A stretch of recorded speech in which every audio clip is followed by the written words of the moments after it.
Relationship of the Persian miniature to the Alam-e-Khayal or the Alam-e-Malakut. So this basically is trying to explain to you how miniature painting evolved within the Islamic universe, what was its main objectives, and whom was the audience that it was addressing. So whenever we look at any sort of communication through a visual vocabulary and we are looking at miniature painting, we are basically looking at manuscript illustration. So miniature painting in the vernacular that we know it today is basically emerging from the art of the book. And along with Musawwiri, which is miniature or illustration, you have the two primary schools of art, which is calligraphy, khatati, and you have illumination or tazheeb.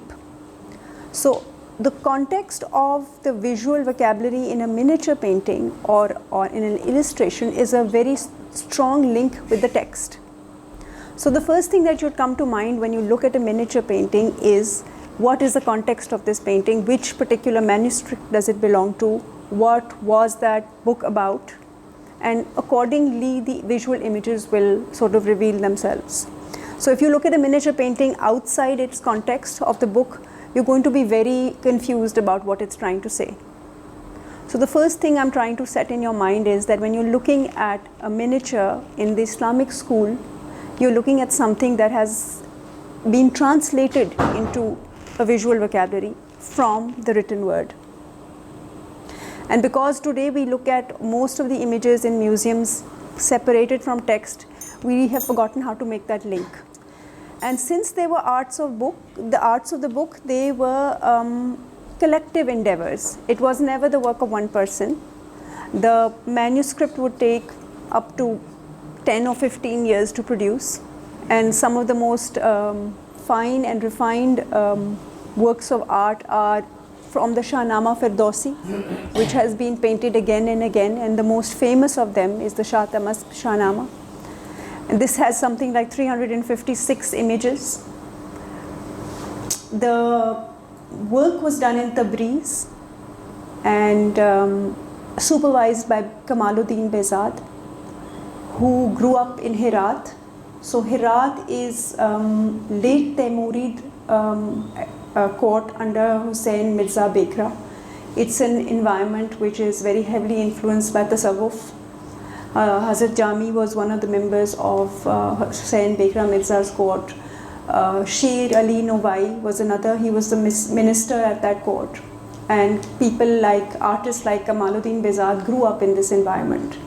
And later Shah Tahmasp also spent time in this court and was trained at the hands of Behzad. So when he eventually was the patron for the Shah Tahmasp Shahnama that was commissioned in the 1500s, he already had a very refined aesthetic, and he already knew about miniature painting and Musawwiri. So his refinement, his aesthetic, his finesse is visible in the way the Shahnama evolved and the kind of people that he gathered together in that court in Tabriz and the kind of opportunity he gave them to produce that piece, which was eventually then presented as a gift to one of the Ottoman emperors, where the book is at present in 70 pages from it at the Met Museum if you get the opportunity to go and see those pieces. I mean, these are pictures that were made 500-600 years ago and they look like they were made yesterday. So what is it that makes this art Islamic? And who is the viewer? So whenever you're looking at any sort of communication, you have to understand that it is designed for man to receive. So what is man? At one level, man is the physical form. At another level, he is the psychic. And at the level of consciousness, he is spiritual. So he combines all three to be able to process what he is experiencing in this world. And this art is a vehicle which allows you to understand that there is more to man than just the physical domain in which he is so used to and conditioned to exist through sense experience. And what this art does is that it creates a disconnect. It creates a disconnect between the mulk, which is the physical world of matter, and the malakut, which is the imaginal world or the psychic realm. So it does this deliberately by not using three-dimensional perspective. So a miniature painter treats his page as a flat two-dimensional surface. He does not try to create the illusion of a third dimension. So he uses perspective in a conceptual way, and it can be called a pile-up perspective in this sense that you do not have to follow any rational arrangement. The building can be at the bottom of the page, at the top of the page. The person can be different sizes. You can see through the building, you can see the top of the building and behind the building, all simultaneously. Because it's a conceptual art and it's deliberately asking you to withdraw from the five senses and enter into another space, an imaginal realm, it deliberately creates this break. Even the line in a miniature painting is a very fine line. So most people, when you're looking at the quality of a miniature, are going to be able to judge by the quality of the line. So line is your first point at which you manifest form on a page. But the miniature painter tries to keep that line invisible as well, because he's not trying to point towards the matter or the physical plane. He's trying to lift your attention inwards. So when we look at miniature painting, we are using the same vocabulary of visual art, which are the 6 elements, which is line, tone, texture, color, perspective, and composition. But the grammar is different. So if the line is a line that is hardly visible, it's talking about a different world, a different realm. If the tone is not used to show shadow, we are not talking about a physical form. We're talking about an ethereal form or an imaginal form, where there is a form but not matter. So the rendering is done in such a way that you can see each form separately, but it doesn't give the feeling of the material aspect. So there's no solidity in the forms that the miniature painter is using. That's one of the reasons why even the human form is stylized and you'll never see a shadow, because there's nothing physical, material blocking light. And the same thing applies to the element of texture. Like, you will get the feeling of the tree having a bark by the way the lines and textures are created, or you will get the feeling of flow of water from the way the lines flow. And you will also get a feeling of maybe wind blowing with the way the trees bend. And there's that sense of movement and the sense of a qualitative aspect of atmosphere which is conveyed through texture. Color again has very many spiritual connotations behind it. The first being the gold that is used in the sky. The gold in miniature painting, especially the Persian miniature, reflects light, nur, synonymous with knowledge. It's always set in the sky, and all other forms sort of play out in front of it. So it's like the backdrop. The same can be said for a blue sky, and it represents mercy or rahmat. So those elements are a way of introducing the divine reality into the page in a visual vocabulary. And the clouds on top of it represent veils. So the clouds are just as important, and there is a whole vocabulary on clouds if you actually sit down to look at a Persian miniature, and all forms are derived from geometry. So they are ellipses or circles, and underlying the structure of all forms in miniature painting is geometry. Whether it's the space that you use in the rectangle, or it's the geometry that's used in the walls or the floor patterns or the carpets, or it's in the flowers, or it's in the arabesque, which are the borders, all of it stems from geometry, which is perfect proportion. So most of these artists were not just merely artists, they were also mathematicians, they were philosophers, and they were scholars with a very wide-ranging approach to their field and what they were doing with it. So I mean, we've looked at the 6 elements, which basically comprise the line, the tone, the texture, the color. We've touched on perspective, and finally, when all of this vocabulary comes together, you have a composition. Just like you need words to make sentences, and eventually sentences to form an essay and to communicate something. And here, most of these forms that we are using have universal meanings. So Mountains are not mountains, trees are not trees, and birds and animals, each one has a symbolic meaning attached and are used with great precision, which has a very direct relationship to the story or the poetry that it is being used to translate. And I think that if you can understand that when you look at a painting, you are not just seeing a photograph of what is already around you. It's asking you to go inside. It's asking you to contemplate. It's asking you to look at the word and think about the word, and it's asking you to see why are all of these things arranged in this way, and why is it that so many of these paintings seem to have a similar backdrop and yet there is subtle differences. So each of these paintings is almost like a beautifully written essay or a beautifully written piece of poetry. And I think that when we talk about this art being copied or this art merely being a craft, we are not understanding its power or its potential to help you to create the disconnect between the physical reality that you live in and the psychic reality, which is your inner world, which exists but ontologically, but because we're not used to thinking about it, we never really explore that side of ourselves. So most of the traditional arts are not traditional because they are something that has been done in the past years and has been repeatedly done. It is traditional because it has a very strong message which is trying to point the individual who is the looker inward, and to point out that there is a much greater world inside you, and that the idea of a divine reality or the idea of Insan al-Kamil or universal man is within you. And each person will resonate with that piece according to his or her perspective. And they are merely tools. They are tools which are designed to help you understand in the larger Muslim or Islamic universe how everything comes together. How you are not expected to just see your art or your music or your architecture or everything that is carrying that vocabulary simply just something beautiful or traditional, but something that has meaning and something that is there to make you ponder, to make you think beyond what you are already perceiving and are aware of. And I think this is the deliberate disconnect that the miniature does for people. And I think that there is another element here which needs to be discussed, and which is that there is the element of space which in Islamic art is called the void. The void is the negative space.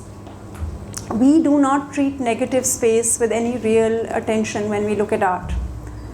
But within an Islamic context, the void represents the divine reality because it is delimited. It cannot be contained in a form.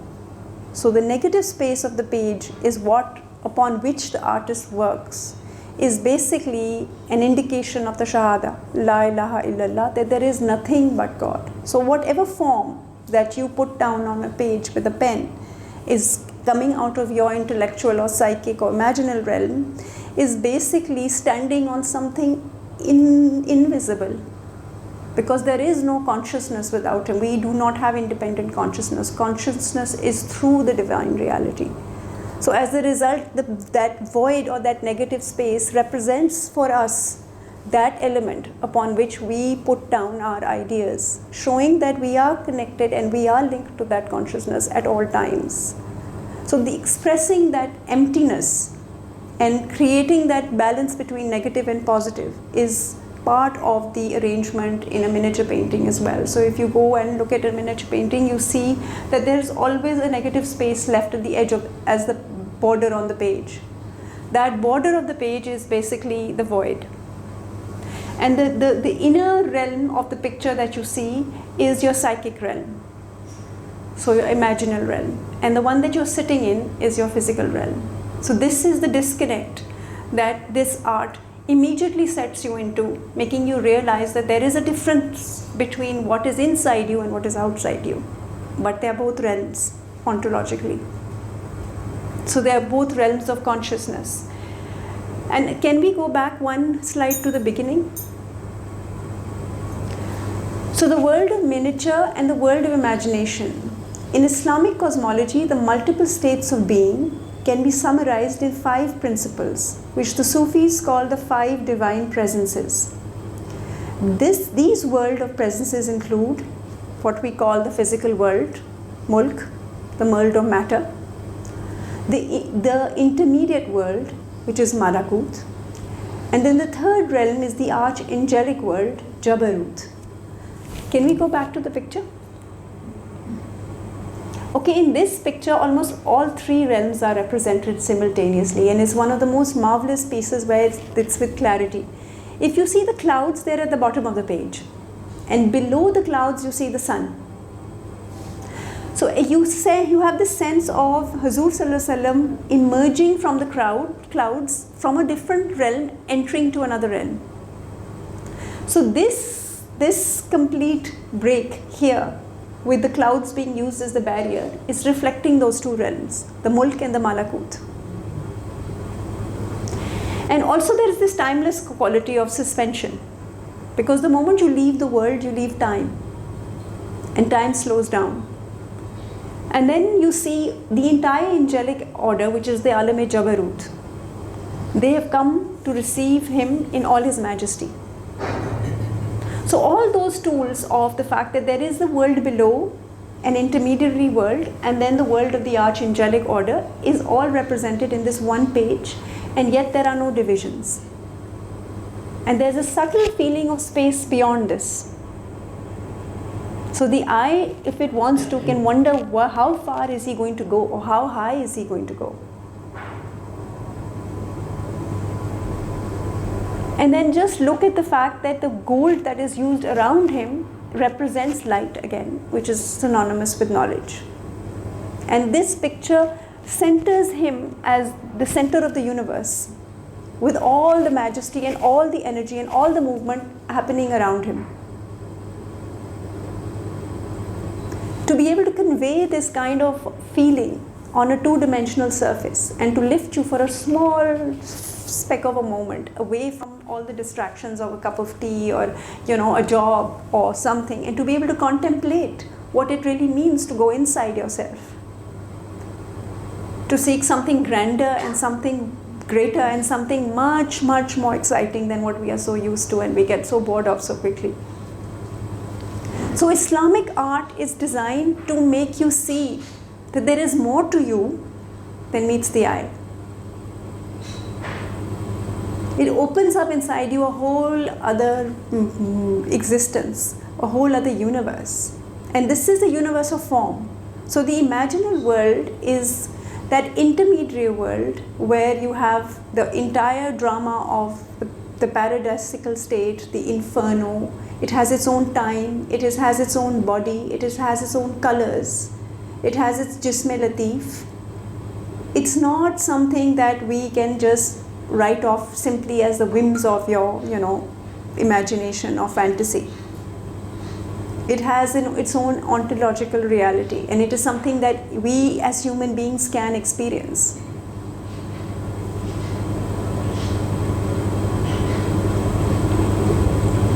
So the cosmic map is there to orient you.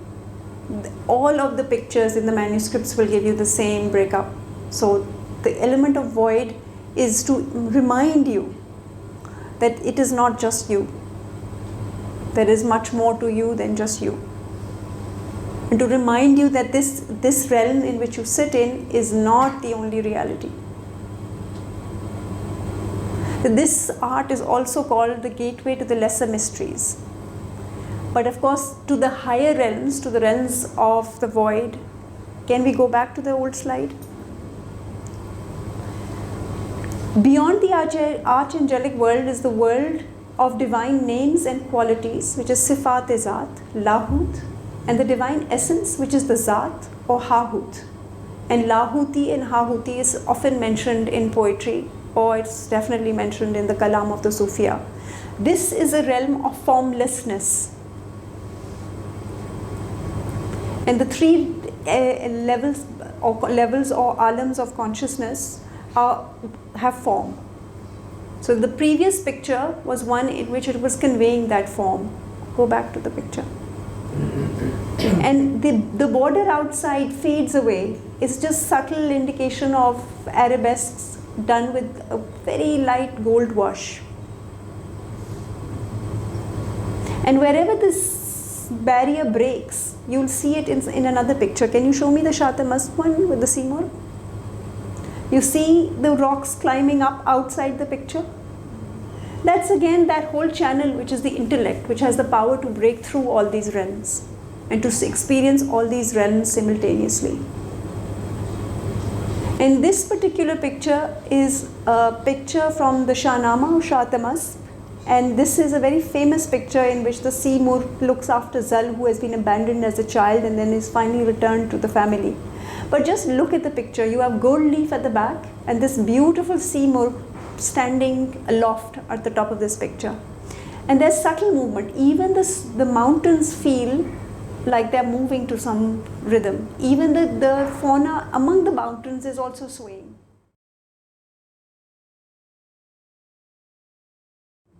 There's this subtle flow of energy in this picture as it moves from the rocks towards the shrubbery, towards the tails of the feathers of the Seymour. And there's this subtle play of color. And again, mountains are something that is mentioned in the Quran and are the pegs of the universe. And they're also synonymous with the awliya, the ones who give stability to consciousness and to human mankind who needs guidance beyond the guidance that we are looking at just by reading the Quran and following the Sharia. And of course, there's always the two main elements that make Islamic art particularly beautiful. One is majesty and one is beauty, which take it to the level of ihsan, Jamal and Jalal.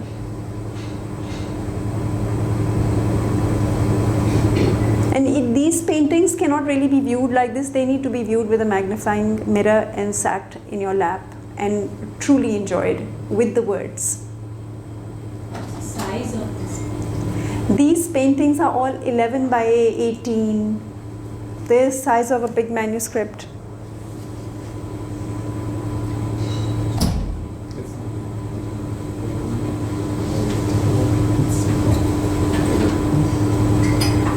And the Seymour is again a universal symbol in Islam, which is coming out of Fariduddin Attar's Mantiq Tay.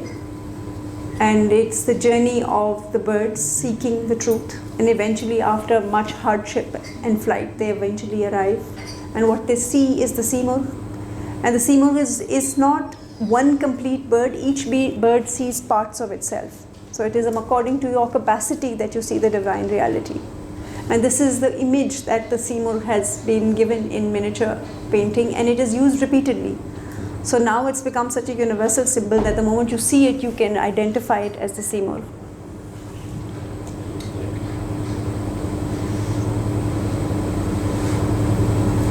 I think there's one more slide, Danish, which we could go to. This is a Neem Rang technique, and it's the Hermit and Disciple by Wali Muhammad. Now Wali Muhammad is Sultan Hussain Mikra Mirza Temuri Herat, and he was a painter who was a teacher of Kamaluddin Behzad. And this picture was one of those pictures that inspired Behzad's style. And again, you see the same vocabulary. You have at the center two people. On one side, you have the hermit, who is the wali or the teacher, and on the other side, you have the disciple, who is the student. And in the middle, you have this empowering tree. Now, the tree in miniature painting has many levels of meaning, and one of them is intellect. It represents the human intellect. It is the potential of a small seed to grow into something that is undefinable and uncontainable, and it has the potential to keep growing. And at its roots is a stream. The stream basically is the water of knowledge, which is being transferred from the hermit to the disciple. And the power of that knowledge is manifesting in the form of the tree expanding upwards and outwards.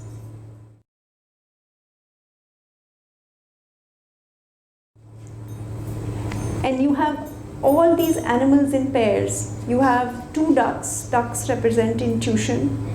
No, ducks represent being. The two, a heron at the bottom represent intuition. The birds represent basically the Vali. They are the ones with the high levels of higher knowledge. And again you have the mountains or the rocks behind the teacher, which represent his stature, his weightage, his stillness, his nobility. And there's again a complete harmonious mood. The attitude of the disciple, the humility of the teacher, it's all there.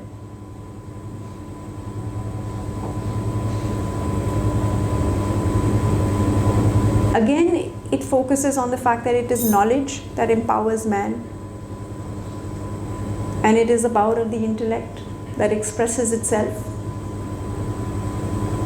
Limitless potential. You have the clouds in the corner.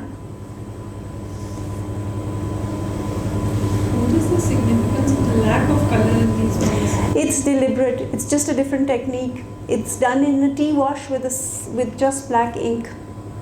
And these paintings are so refined that you have to really go and look at them closely to see the quality of the pardakht. Where is this now? I don't really know where this is. It's a picture I really want to see. And you will always see a man and a tree and a stream. It's a universal vocabulary. Where they place the tree, which tree they choose to use.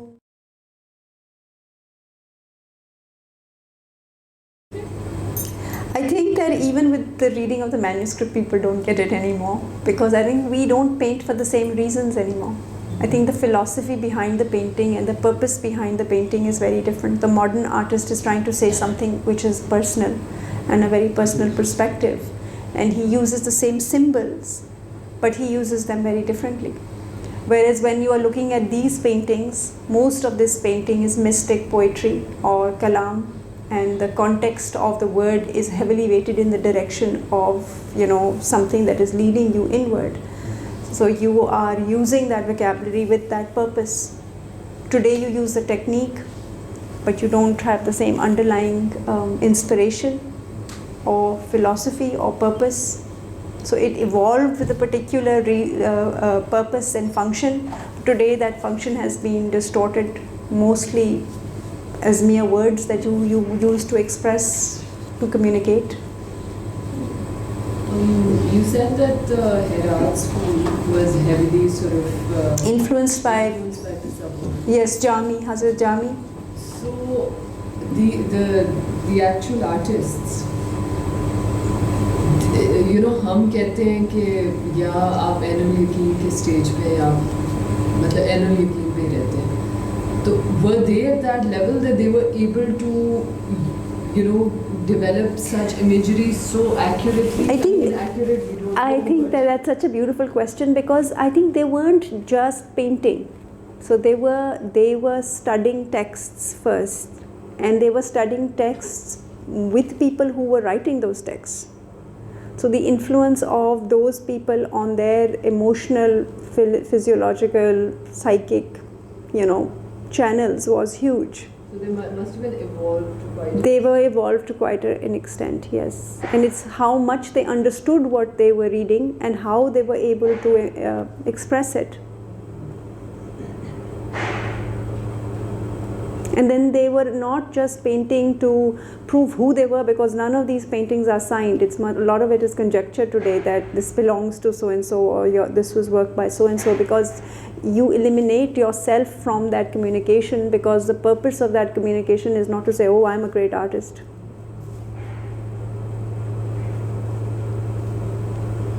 But there is this culture in which you are painting and you're taking years to paint for a series of paintings that will go into one book.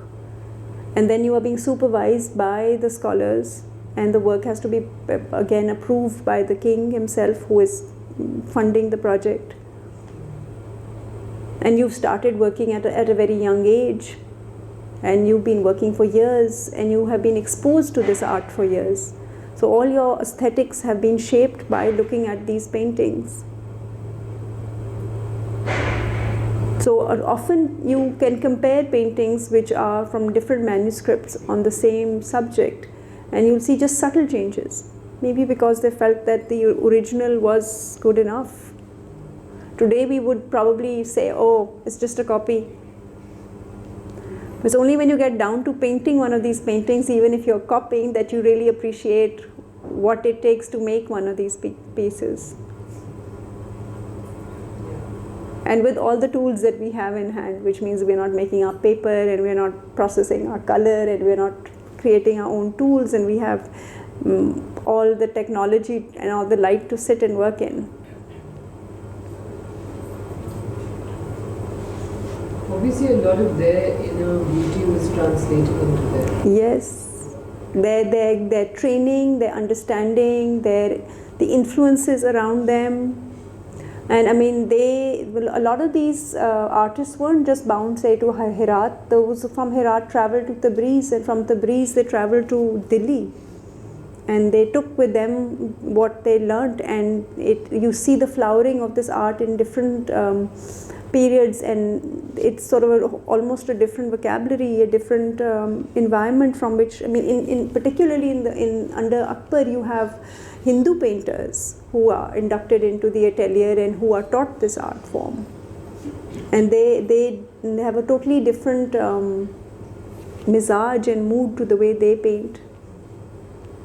Did their sort of religious symbolism also enter into the art? Well, you have a very, very what is the word for it, egalitarian environment under Akbar, and he encourages all kinds of expression.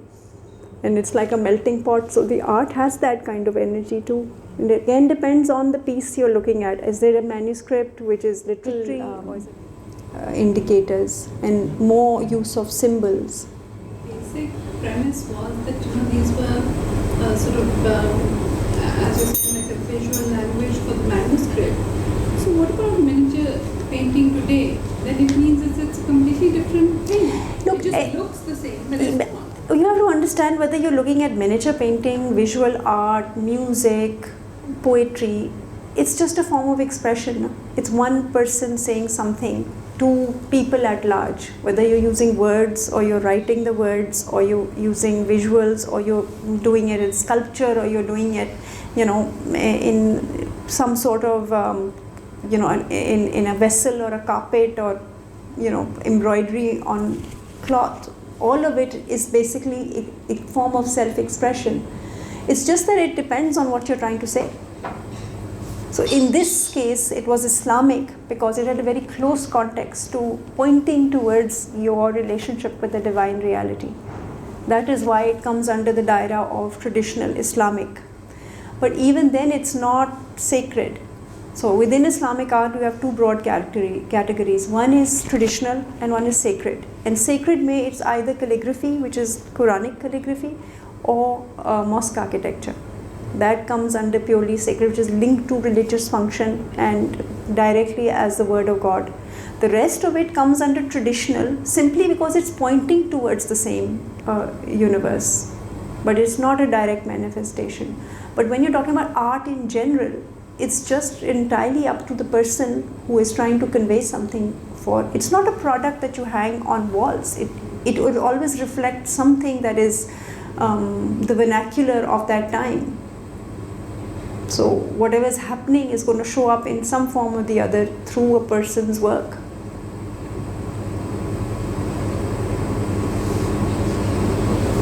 But the grammar of a miniature painting is what makes it miniature. It's not necessarily the scale. We think scale because it was art of the book.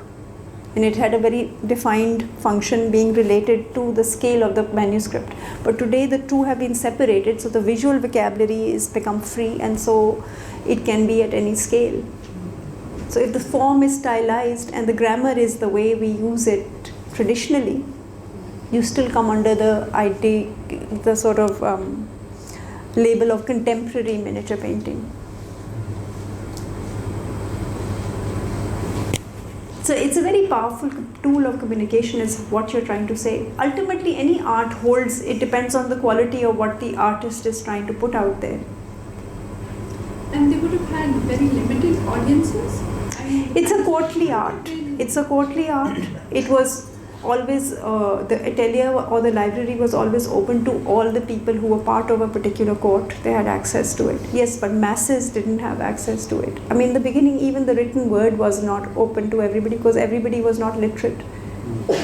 And most of the time, the kalam was being passed orally in society, heart to heart. So this was just a preservation of that knowledge. And how many books can you produce if you're making them by hand? It wasn't until printing processes came that you had mass publications. And that by then the artist was no longer part of an atelier and no longer the prized part of the king's court. He had to go and fend for himself. Then he had to create a product that he could sell. That's where individualism starts to come in, and then you have signed The role paintings. of the artist changed, no? And the purpose of the art and the function of the art change.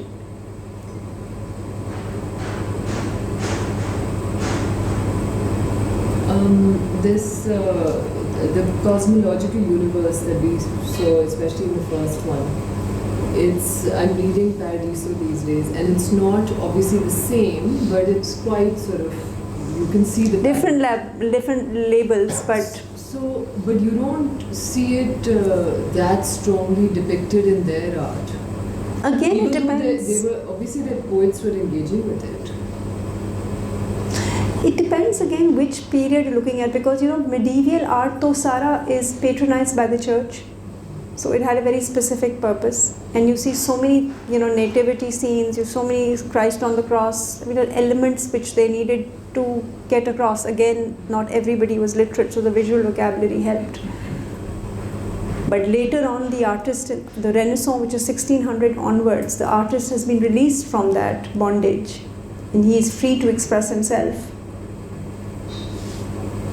So again, the subject matter changes. But it becomes very human focused. It still doesn't go towards.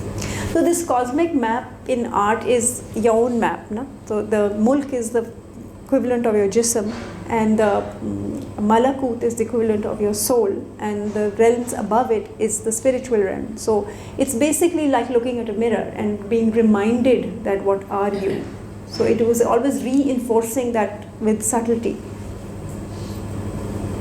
It's true, you look at Islamic architecture, it's the same vocabulary. If you look at the tile work, you look at rock printing, the carpet design, and they all emerge from geometric forms. और उनके भी तीन fundamentals ABC हैं, the circle, the square, and the triangle. The circle represents divinity, and all of calligraphy emerges from the circle. The proportion emerges from the circle. The Taj Mahal was designed with a compass, and the square represents the physical material, this realm, and the triangle represents man in all his three aspects. So the rotated square is time and space, which is this realm, and the six-sided star represents the descent of knowledge and the ascent of man through his intellect, as the Star of David. So this vocabulary, when you combine it in different ways, there are infinite possibilities, and depends on the artist how he's trying to and what he's trying to say. But something in our religion specifically translated into this vocabulary, and even though they obviously had an idea of this cosmological reality, their collective evolution was very different. Once you have this development of artificial perspective, which is the third dimension, then the whole focus of the viewer is shifted to the skill and the ability to replicate the physical material world. Because that's what you can Yes, and then you're looking at the man in 3D. Whereas in the miniature art, it's a deliberate disconnect. If they would do that, then they're merely replicating the material, which is not what they're trying to do. It's sort of against the purpose of the art, in conflict with the purpose of the art. That's why the stylization, that's why the use of symbols, that's why the layering of meaning, that's why the arrangement of form and the designing is totally from a different perspective. That's why the use of geometry to set the proportion so that it has that perfect proportion. And that's why every inch of space is treated at the same level of fineness in work, even if it's a tiny bit of a cloud or it's the eye of a king or the face of a king. There's no sense of, this area the artist actually worked on and this area is just left incomplete. No. And those of you who are in the class know that when you're doing the background, which is the void, it takes up all your time. But by the time you finish that, the rest of the painting feels like a piece of cake. Piece of cake? No. The miniature painter is forced into treating every centimeter with the same respect. How would that translate into like your reality? Look, the process of painting is also a learning curve. So it's a refinement of the human being or the refinement of the nafs. It's a fine tuning of your senses. So if you're going to spend hours first sharpening your pencil and sanding it and learn how to control that line at a very fine level, and then when you sit down to paint, you have to get your colors in just the right balance with each other. And you have to, when you start laying the color and how many layers of color that you put in and how many hours that you put into it and what state of mind you are, because if you become totally absorbed in your work, then you forget where you are. Your time is suspended. And that quality is what is basically how you are able to perceive your inner universe. That's the gateway. So they train you to slow down and not fight a timeline and not look at it as a product with a value attached to it. Then you're looking to push for perfection up to where you can take it personally. So it's like piece, when it finishes, is way beyond what you would have imagined it, if you are trying to take it to its nth level. If you're taking it up to where you planned it, okay, this is what I'm going to do, and now I've done it, and now it's good enough, it can sell. That's a different perspective. Then you will not go beyond yourself. You won't push the sound barriers.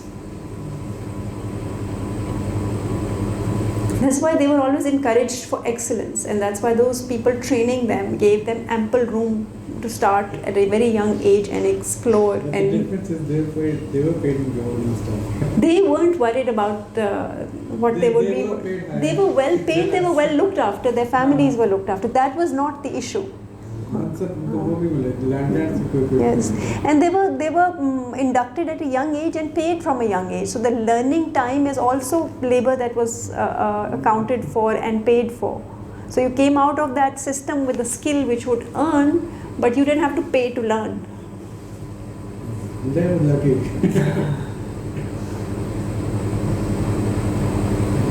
Yes, they were lucky at many levels. Now you have to paint to learn and then paint to Then yes, exactly. The system you didn't know. Plus, today the student is not willing to put in that kind of hours for a painting. They want instant coffee. Exactly. So they'll get instant coffee. Different experience to have instant coffee, and it's a whole different experience to have coffee which has been ground and brewed, and it's a different experience. It's free will. You decide on what you want to do and how you want to shape your life. I mean, whether you are looking at this art form or you're looking at architecture or you're looking at, calligraphy, all of these art forms are refining all those senses in exactly the same way. And you can't jump, there's no one step that you can miss. There are no shortcuts in this process. The end effect will be compromised. But how can you make miniature more popular this day? It doesn't require to be popular. It needs to be experienced and enjoyed. So if you are interested in looking at those paintings, they will reveal themselves. But my job here is to make you realize that there is more to them than meets the eye. It seems to me, that the real purpose of function of these traditional arts, especially with something like miniature, is more than illustration. It's more than elaborating something. The real purpose probably lies in the training your own soul. It is. It's like some meditative All practice. traditional arts were done with this fundamental underlying process Right. of the refinement of the nafs. Right. So the primary purpose that's really serving is that the artist himself becomes like a saintly. Yes, transcends the yes, through a lifetime of practice. वो से मालूम और ऊपर जब ऊपर जाता है तो वो soul को जो है वो is training their own souls rather than actually trying to say something to the public. It is a two-way communication. Yeah, that is the secondary, becomes the secondary. Yes. And then if you have a society that totally understands the word, understands the Quran, understands the mystic poetry that refers to the Quran like the Masnavi, and then looks at visual images, and then there is discussion on it, that is a kind of environment that is lifting everybody and it's feeding everybody at the intellectual level and at the deeper level. When you're talking about good music, there's nothing wrong in good music if the words do something for you, and if you're listening to really harsh music, then that's what it will do to you. It's again choice, free will. And each of these is decisions made by man. There were men who decided to paint like this, and there were men who wrote the words that were illustrated like this.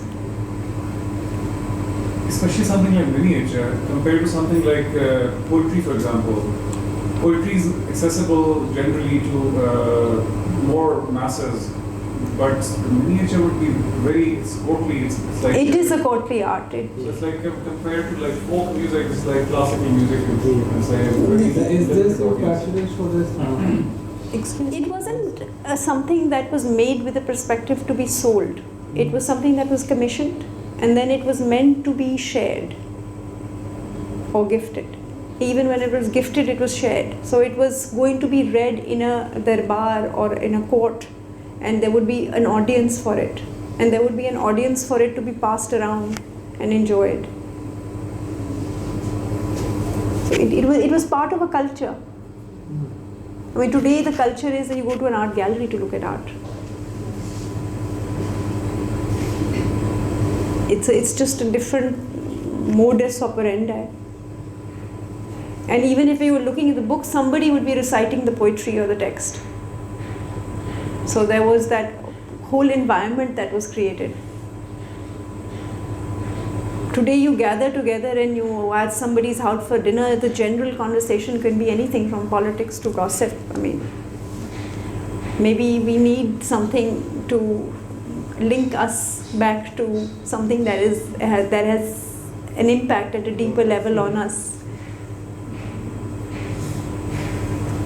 And most of us have sold all these books to the Western world for very little money, or I should say for money. And they have it, they are writing about it, and they appreciate and have preserved it better than we have. We would have, I should say. Again, it's just a closing of the mind and of the intellect, because we do not value it anymore. And most of our art institutions say this is just copy work. It's just a craft. When and how did it detach from its original? I saying that this was. I think 16th century onwards, when you have printing presses and you have books being published, and the need to preserve knowledge through handmade manuscripts becomes more of a passion with certain rulers who are still willing to fund the atelier, and the artist is no longer, the most wanted commodity in society, because there were khattats, illuminators, and painters and designers of architecture and gardens. I mean, they were the creative people, and suddenly the creativity as far as the book and painting became sort of contained, because there was another medium, technology took over. Today we are looking at Kindle, we're not looking at the printed text. So the painting transitioned into what, portraits before? The paintings, if you are looking at miniature painting, up to a point you still have the court commissioning, which is I think up to early 1600s, 1700s, you still have ateliers at work. I thought Ranjit Singh had a fair. Some of them do, some of them right up to the 1800s, because I think subcontinent mein printing presses came later. It wasn't so much the vogue, and there were still passionate people who wanted hand-made books and still valued handmade manuscripts. So there was still production of them, but I don't think it was at the same scale. Didn't also the Rajputs and have their They did. Right up to 1850s you have, and then you have the British period, which is the colony that was also period here. Again, there was book art being commissioned, but they were not necessarily part of a manuscript. They're sold very quick sketches. You won't see full-scale detailed paintings of the same quality, because the materials also deteriorated. They weren't using the same kind of colors, pigments, paper, gold leaf. They're using lapis lazuli, and they're using 24 karat gold leaf. It wasn't available, and if it was, then somebody would commission something like that and they would be able to produce it.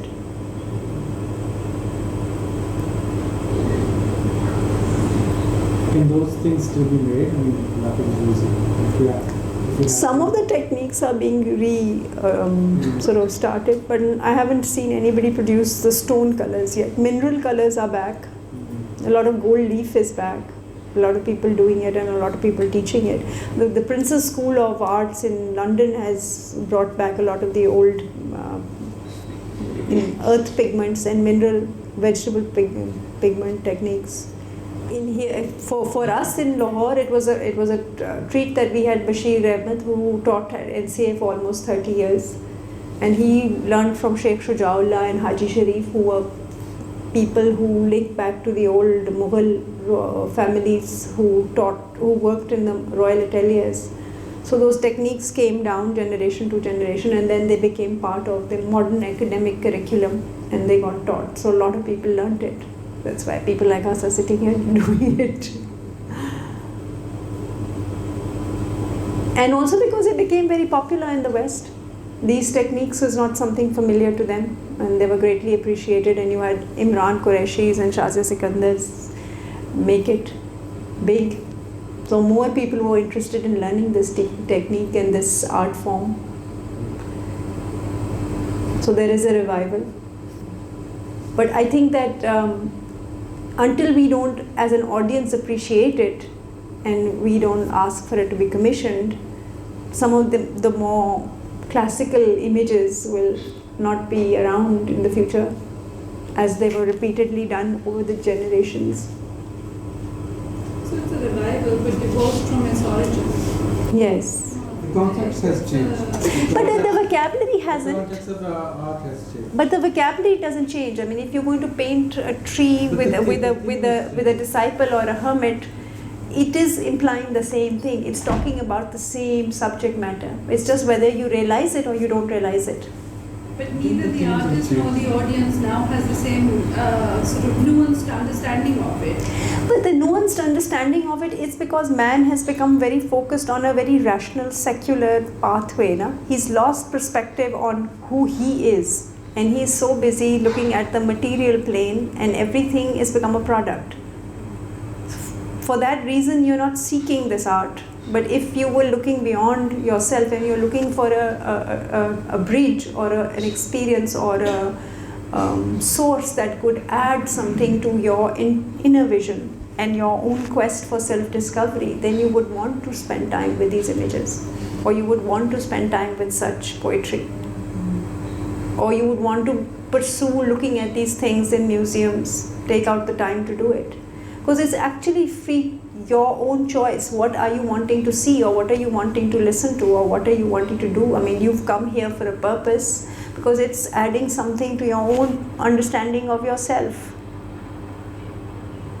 and you only appreciate the work now more because you've suddenly had an insight into what it is showing you. So now you go back to it, and it is just another way of looking into yourself. It's looking into the imaginal realm or imaginal consciousness, and understanding that even words emerge from your thoughts and letters emerge from the same realm, even they are not man created. And they're very powerful symbols that carry meaning, and the mouth organ belongs to man that can articulate those sounds. And it is the ears that hear it and the intellect that processes it and adds or converts it into meaning. So ultimately it's all about man. And most of traditional Islamic art will always refer you back to yourself. They're just subtle, beautiful ways of doing it. We take speech for granted. So it speaks to you only as much as you yourself are evolved, or not? Yes. And to choose to be evolved or not is free will. How do you want to spend your time? What do you want to read? How does it inform you? How does it add to the experience of life?